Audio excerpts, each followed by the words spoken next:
everybody, welcome to, I think it's day 20 in isolation, but also construction project number 4, which is specifically for my year 7s. And we're going to be looking at making phone holders, but I'll go through the processes with you and give you some alternative ways of making this particular product. Here's a couple of examples. These make awesome gifts, and I'll show you ways that you can sort of, I suppose, adapt them for different cell phones and also make bigger ones. This one here, which is made out of 90 by 10mm pine, okay, which is finger pressed, which is relatively cheap, which I got from Bunnings. However, this one here, which one of the students made for me last year, was made using pellet wood. So I'm going to show you how to make both and also make one for an iPad and show you some alternatives. Alright, cheers. We're going to measure a 400mm piece of pine wood and mark halfway at 200mm, and then use our square rule to square that off. Next we will be cutting it in half. You can either use jigsaw, miter saw, drop saw, or whatever saw you have available.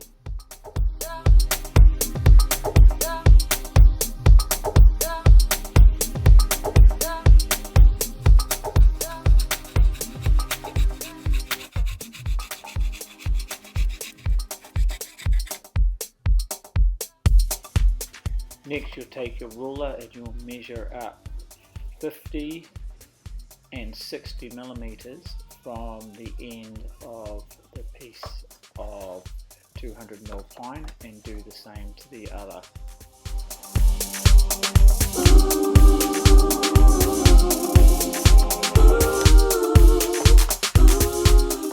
Now take your square rule and square off across both the 50 and 60mm mark that you've made, creating two parallel lines on each piece of wood.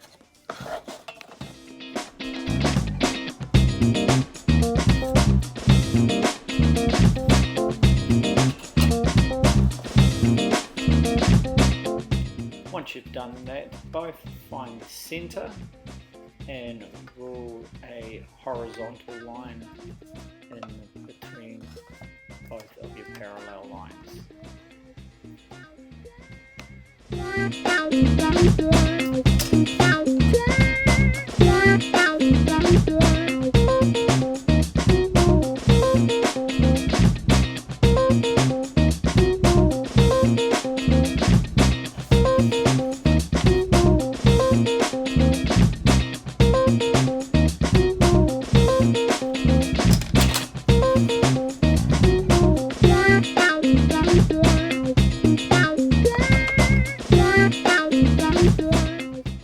Now it's time to cut along each of the parallel lines to the center mark on each piece of wood.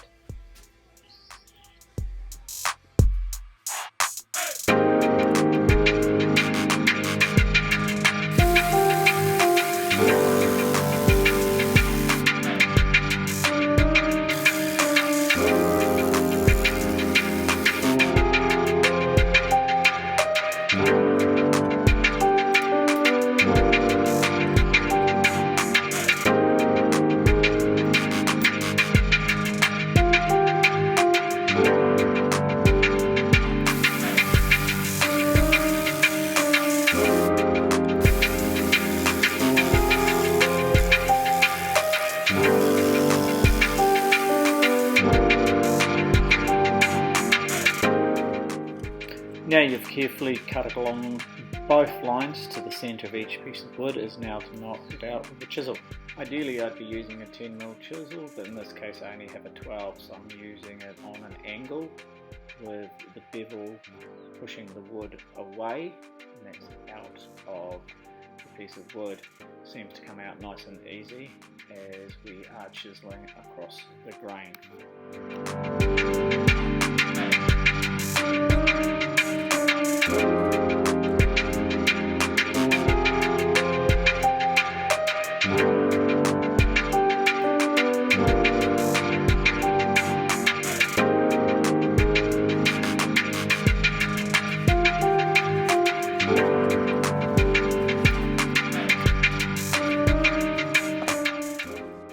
Now it's time to sand all surfaces of the phone stand ready for painting using either 180 or 240 grit sandpaper.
Now it's time to move on to a pallet wood stand. For this you're going to need a piece of pallet wood. For this stand I want it to be much bigger, so I'm using a 500mm piece of pallet wood which I planed down. I'm measuring 200, so I end up with a piece of 200 and one of 300, so they're much higher back, and because it's much thicker it'll be very solid, and then I square this off.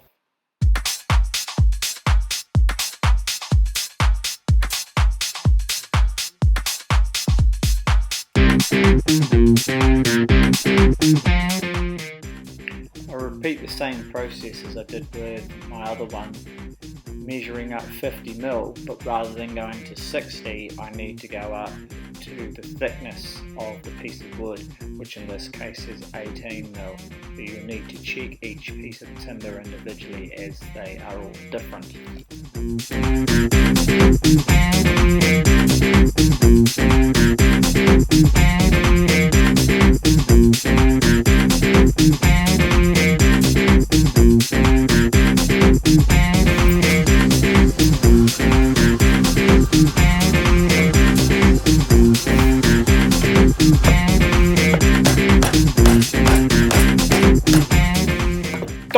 As you can see, there was a knot near to where I was chiseling, and of course it's just split the piece of wood. Okay, so be aware of those. Lesson learnt.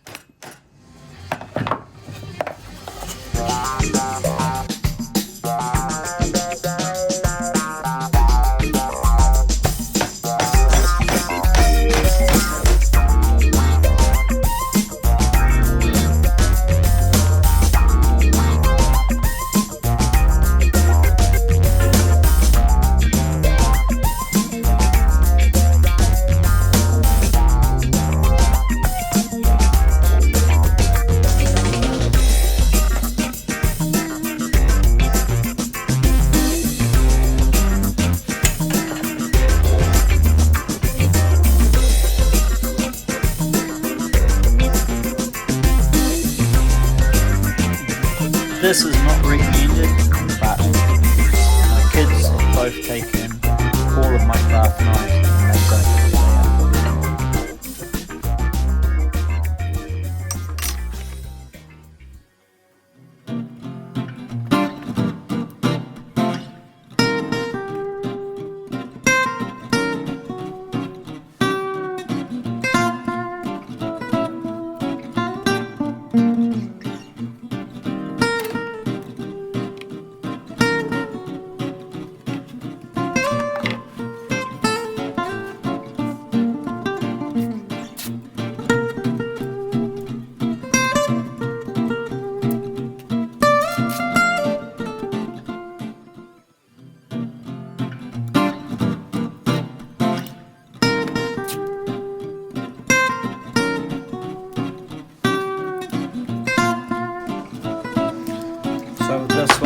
got the arrow going that way, I'm going to have a stripe there, stripe there, stripe there. The main thing is that you really push down on the edges here so the paint doesn't bleed.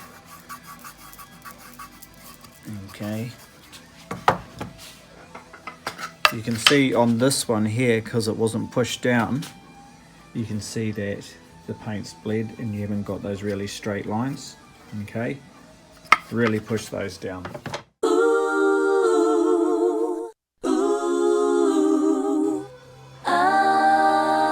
This is where having somebody who's an artistic genius like Mr. Ellis would be very handy, but of course the skills that you learn from him you can use on here.